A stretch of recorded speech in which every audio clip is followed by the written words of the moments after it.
Hey folks, welcome back. It's Wednesday, so I was gonna, because I like alliteration, as so many folks do.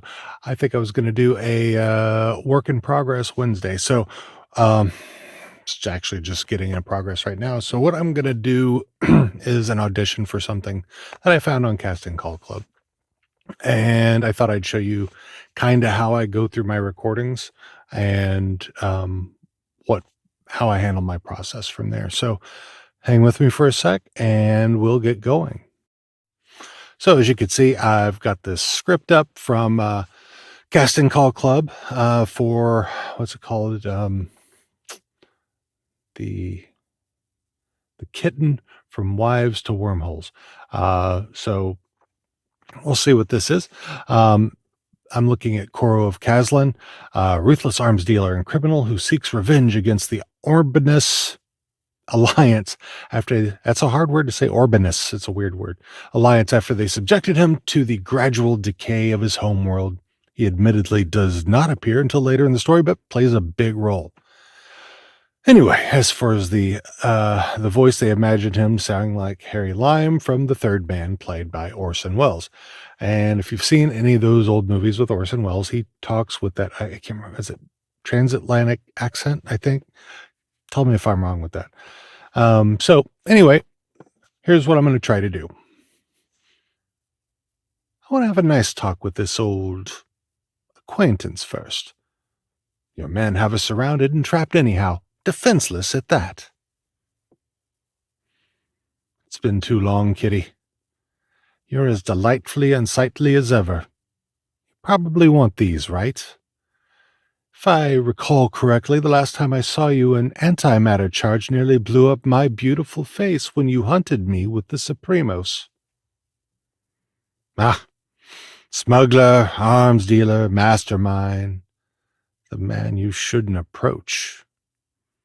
It's all mixed up at this point. Numb with the politics and motives and backstabbing the whole existence we live in. So my plan is to share all this as long as I can go ahead, get this in my DAW, run through some RX, and everything else I need to do for my processing. And I'll explain that along the way. Hopefully it will make sense. So give me a moment. All right. So here's my DAW. I'm going to untrigger the recording. You can see everything that I recorded here. So what I will go do is, yeah, the sound waves look nice. So usually what I do first is I will take this here. Let me save the project. Um, let's see what I've got here. VoiceOver Dean. I'm just going to save it here as audition. Can I please type audition Wednesday? I always like to pronounce the D for some stupid reason. Anyway, so we're going to take this and I use RX. What I'm going to do is I'm going to say open items in editor, and I like to open copies because I don't like to even try to screw with my old copies. Now, what you'll see here is the waveform in RX, but you're probably not seeing because I still have my DAW open. So let me share my RX. Give me a moment.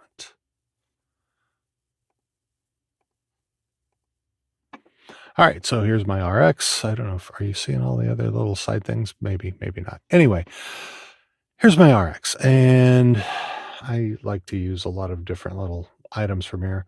I usually start just looking at loudness control to see where I am. I usually shoot for a negative 21 and a half. I'm only a point off.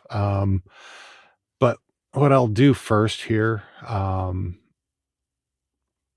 and you can see my RMS. So if I look at this over here, um, is got my RMS levels, which again, I should be like within another point. My min RMS negative 74. So that's like more my noise floor is basically.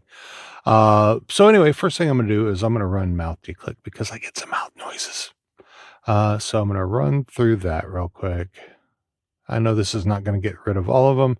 I have some low, some kind of higher, uh, and I will go through and do that. I'm going to go ahead and turn that off for the moment. Then what I'll do is I'll find a nice little spot in here, like this right here, which is basically got my room noise, and I'll bring up voice denoise, and I'll say learn, and you can see that that spot is under negative 60 dB, which is where I want my noise floor to be, under that. So I'm going to unclick that and hit render here, and it's going to go through and decrease that by a good chunk.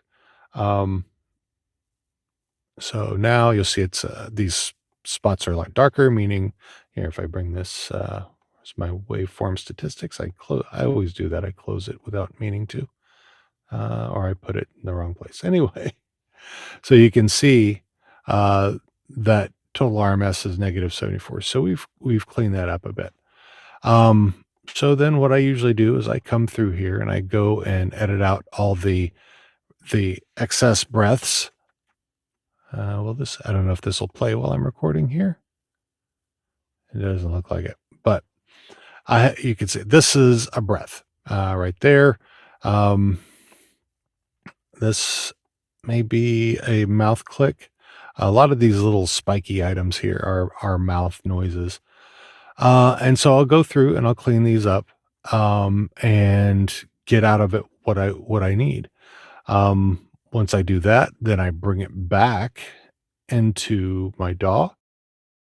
Now, what'll happen is it'll come back in the same track down here, though you'll see it more cleaned up.